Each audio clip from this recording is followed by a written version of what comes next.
Well, the price tag for that wall estimated to cost more than $21 billion. But most people don't know a border wall already exists. And Mackenzie went to the Texas-Mexico border to take a closer look from the ground and the air. The border fence, wall, or barrier, whatever you want to name it, is not a new concept. This has been here for years. There's more than 50 miles of it across the Rio Grande Valley, but it's not all continuous. As you can see, just like this one, there are plenty of breaks along the way. Those breaks are used to track and detain undocumented immigrants. It helps funnel people to certain points, or at least slow them down.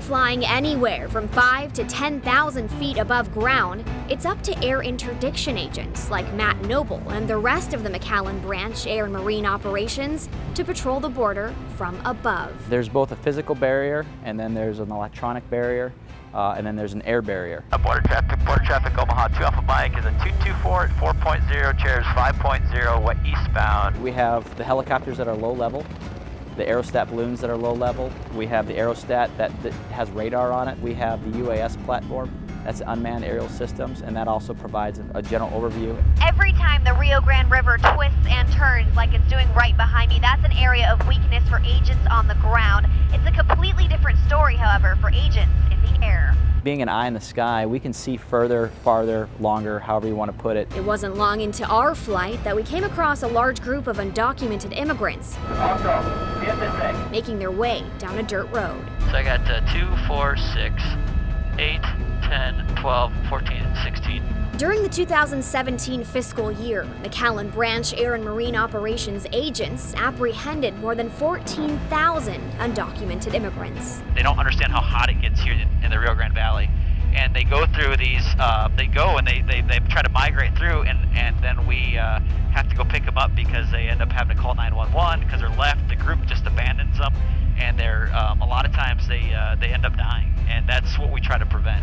Back on the ground, Pamela Taylor also uses the border fence breaks because of where she lives. Well, I am on the Mexican side. She's lived on this 2-acre property for about 70 years, well before any talk of a fence or wall. If you're going to have gaps, you need to have an agent there at all times, 24/7. But that's not happening, and that's the problem. Talk of President Trump's new wall without breaks or gaps still gives Pamela doubts. You've heard the saying, 20-foot wall, whatever, fence, you're going to have a 21-foot pole.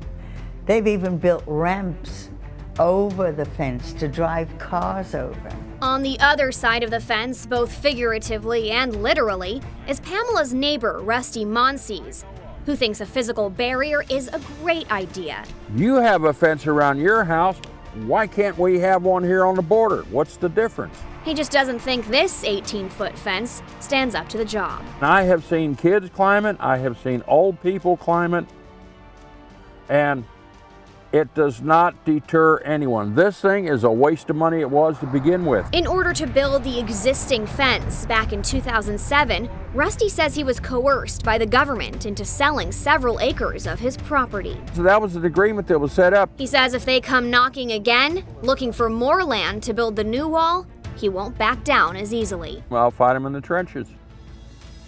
I haven't got anything to lose. Rusty's family has lived about a block from the river since the 1940s.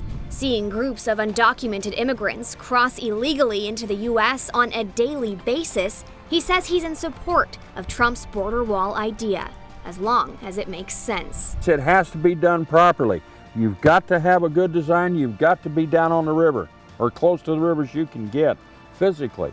Not a mile and a half away. No one knows what the border wall will actually look like. Some folks already constructing prototypes to bid for the project, like this one, which calls for 2 sets of fences equipped with barbed wire, razor wire, even an electrical current. And this is estimated to cost $53 million for just 20 miles of fencing. For Pamela, any physical wall is a waste of taxpayer money. If someone is so insistent that they want to get in, there's no way you're going to stop them. They need to change their immigration laws. They need to start working on something. They really do. Which leaves the question, perhaps the wall we should be focused on is the one surrounding immigration policy and reform. Reporting in the Rio Grande Valley, Hannah Mackenzie.